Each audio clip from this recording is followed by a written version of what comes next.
नमस्कार, मेरा नाम आलोक है। आप लाइव स्टीज देख रहे हैं। पूर्व सांसद आनंद मोहन अब रिहा हो चुके हैं और उनके बेटे चेतन आनंद की शादी है।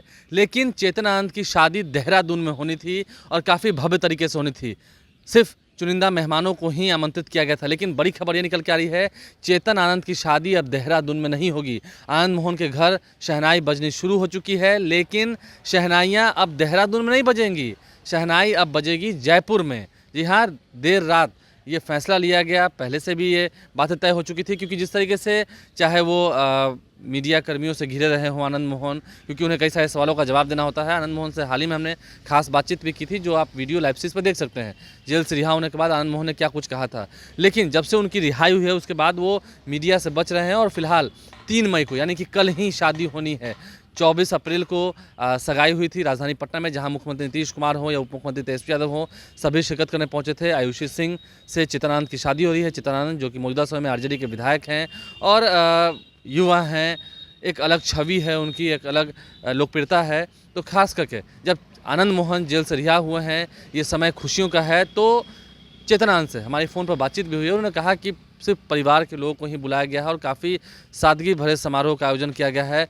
आपको याद होगा, पहले भी उप मुख्यमंत्री तेजस्वी यादव की जब शादी हुई थी, हालांकि उस वक्त वो नेता प्रतिपक्ष थे, तो उनकी शादी भी काफ़ी गोपनीय ढंग से कराई गई थी और दिल्ली में ही सिर्फ परिवार के सदस्यों के साथ ही उस शादी विवाह को संपन्न कराया गया था। तो ऐसे ही में अब चेतन आनंद की शादी जो है वो देहरादून में नहीं होगी। लोकेशन जो है वो बदल दिया गया है। रातों रात ये फैसला लिया गया, क्योंकि जिस तरीके से मीडिया कर्मी पहुंच रहे थे आनंद मोहन से सवाल जवाब करने का, इंटरव्यू करने, तो ऐसे में काफ़ी दिक्कत का सामना करना पड़ा था। और अब ये खबर पक्की निकल के आ रही है कि आनंद मोहन की बेटे की शादी, चेतन आनंद की शादी जयपुर में होनी है। आयुषी सिंह के साथ इंगेजमेंट सेरेमनी हाल ही में जब हुई थी, वहाँ नीतीश कुमार पहुंचे थे और उसी दिन आनंद मोहन की रिहाई हुई थी। देखिए, विवाद जो है वो बढ़ता जा रहा है। अब मामला जो है वो सुप्रीम कोर्ट तक पहुंचा है और 8 मई को इस मामले पर सुप्रीम कोर्ट में सुनवाई होनी है कि आनंद मोहन की रिहाई को लेकर जो जी कृष्ण एक गोपालगंज के तत्कालीन डीएम थे, उनकी पत्नी ने याचिका दायर कर दी है सुप्रीम कोर्ट में। और अब सुप्रीम कोर्ट ने मंजूरी भी दे दी है कल ही कि वह सुनवाई करेंगे। 8 मई की तारीख रखी गई है। तो उससे पहले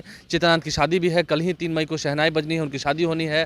फ़ोन पर हालांकि मैंने भी चेतन आनंद को बधाई दे दी है, लेकिन शादी जो है वो अब जयपुर में होनी है, देहरादून में नहीं होनी है, क्योंकि मेहमान जो है वो काफ़ी कम होंगे। उतने मेहमान नहीं होंगे, सिर्फ वर पक्ष और वधू पक्ष के ही जितने परिवार के सदस्य हैं वो जुटेंगे। और कह सके तो सिर्फ परिवारों के ही मेलजोल का ये जो बंधन है उसे काफ़ी अलग रखा गया है, काफ़ी अलग जगह कर दिया गया है। जयपुर में शादी होनी है। हालांकि फिर बाद में आनंद मोहन जब पटना पहुंचेंगे, मीडिया से मुखातिब होंगे, क्या कुछ वो कहेंगे रिहाई को लेकर, क्योंकि बीजेपी अब कई तरह के सवाल खड़े कर रही है आनंद मोहन की रिहाई के बाद। जो अन्य 26 लोगों को छोड़ा गया जेल मैनुअल में संशोधन करने के बाद, तो कहीं ना कहीं मामला जो है उलझता जा रहा है और आनंद मोहन की फजीहत क्या बढ़ेगी। नीतीश कुमार ने तो अपनी सरकार में रहते हुए जेल मैनुअल के नियमों में संशोधन कर दिया, जिसके बाद आनंद मोहन को रिहाई मिल गई। सुशील मोदी जो कि बिहार के पूर्व उप मुख्यमंत्री हैं, मौजूदा समय राज्यसभा सांसद हैं, उन्होंने भी मांग की थी इसी साल फरवरी के महीने में।